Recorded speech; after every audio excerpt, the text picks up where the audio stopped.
Hello student, कैसे हो आप सब। उम्मीद करती हूँ सभी अच्छे होंगे।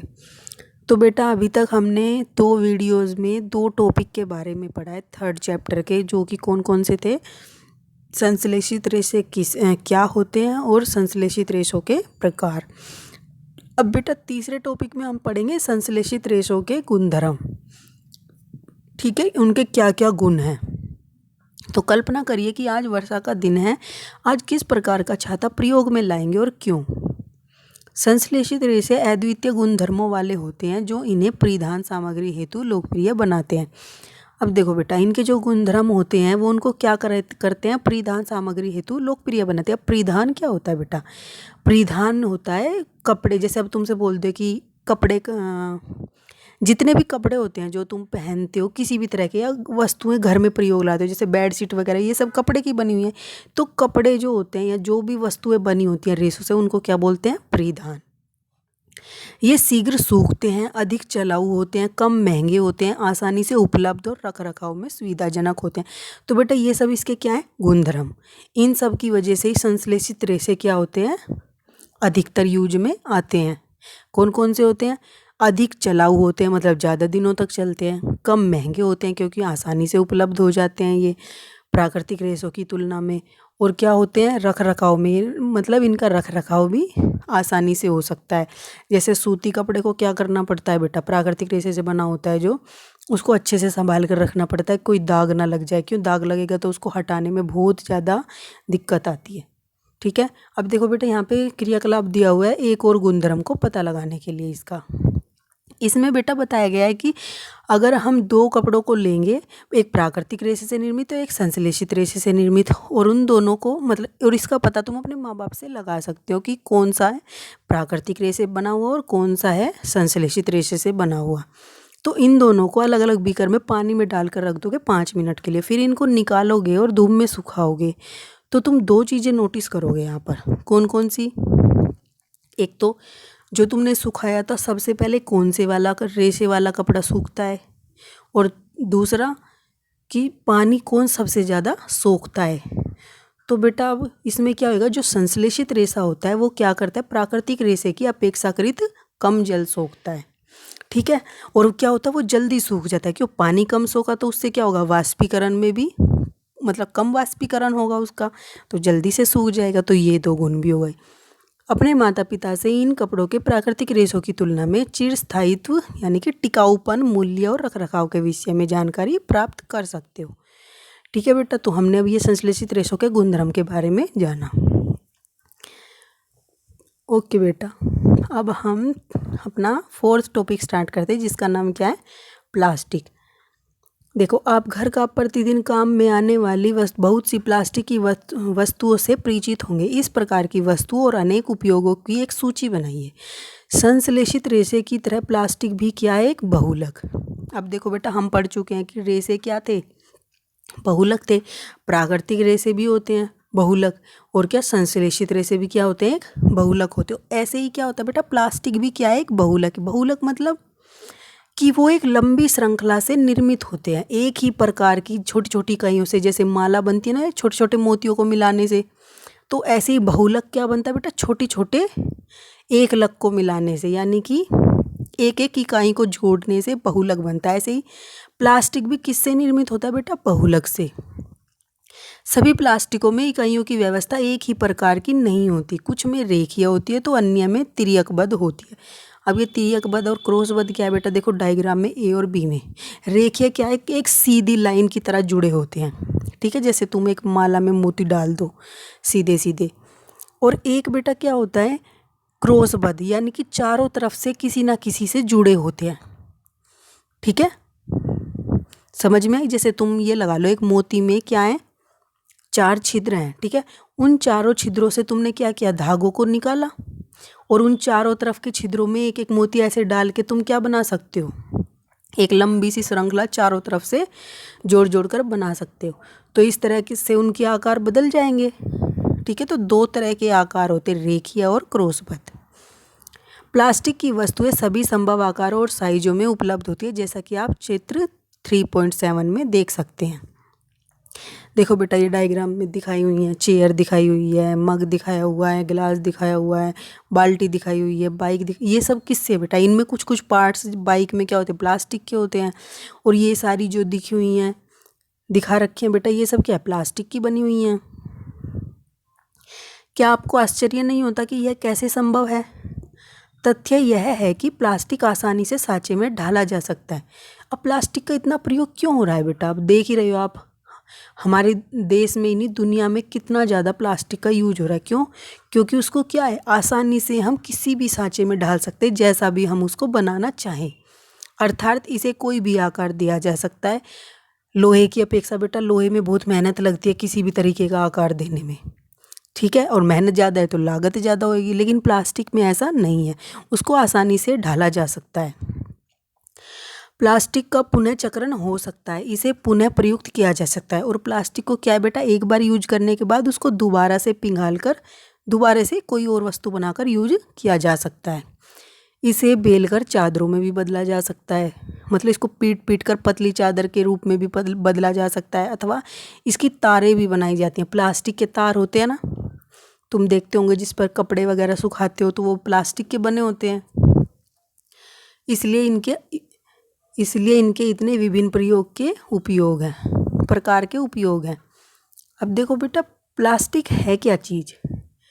प्लास्टिक हमने क्या बोला था, एक बहुलक है, ठीक है। और वो बहुलक क्या है, पॉलीथीन। पॉलीथीन किससे बना हुआ है, पोली प्लस एथीन। अब पोली का तुम्हें पता है बेटा क्या होता है, अनेक। तो वो क्या है, अनेक एथीन की इकाइयों से जुड़कर बना हुआ है, ठीक है।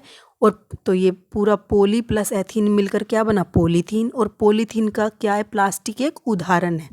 जैसे अब तुम्हें बोल दे कपड़े का एक उदाहरण दो, तुम टी शर्ट बोल सकते हो, तुम साड़ी बोल सकते हो, तो तुम मतलब कुछ भी ऐसे उदाहरण दे सकते हो। ऐसे ही पॉलीथीन का उदाहरण क्या है, प्लास्टिक, जो सामान्य उपयोग में आने वाली पॉलीथीन थैलियाँ बनाने के काम आता है।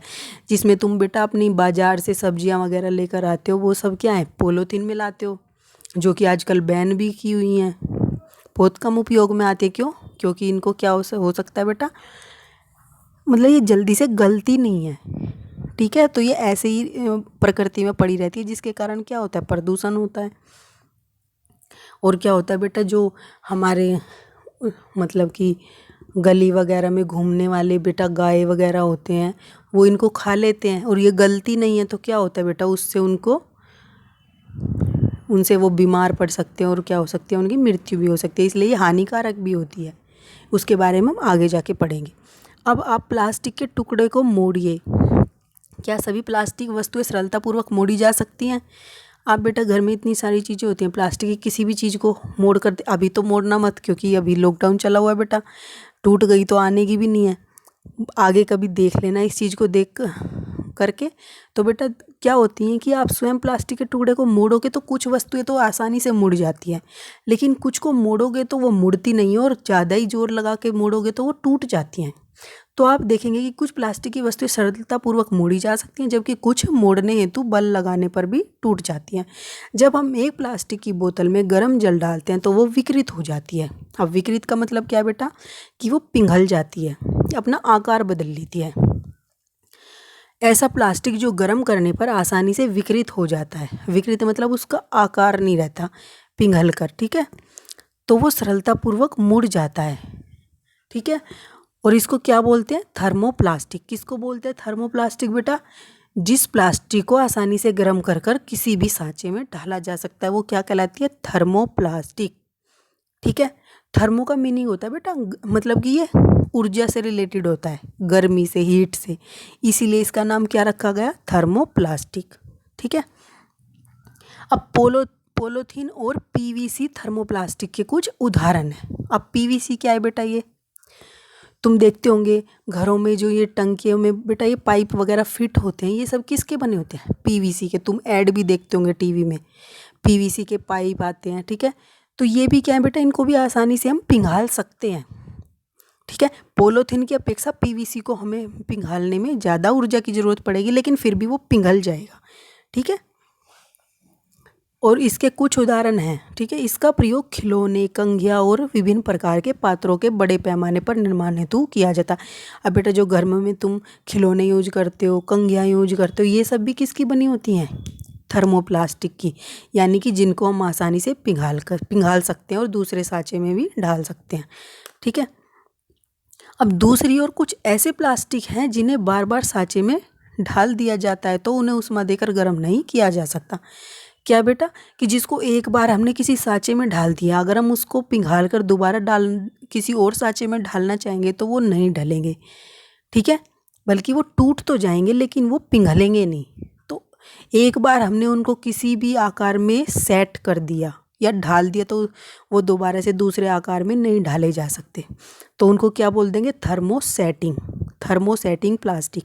सेटिंग से समझ गए ना, एक बार सेट हो गई तो हो गई, ठीक है। तो थर्मोसेटिंग प्लास्टिक बोलेंगे दूसरे को। तो दो तरह की प्लास्टिक होती है, कौन कौन सी बताओ? थर्मोप्लास्टिक और थर्मोसेटिंग प्लास्टिक, ठीक है।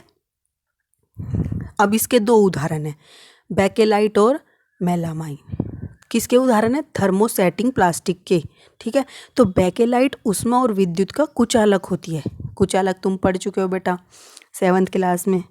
कुचालक क्या होता है? जो अपने अंदर से ऊष्मा को आसानी से पास नहीं होने देते। थोड़ी बहुत तो पास हो जाती है लेकिन पूरे तरीके से पास नहीं हो पाती, ठीक है।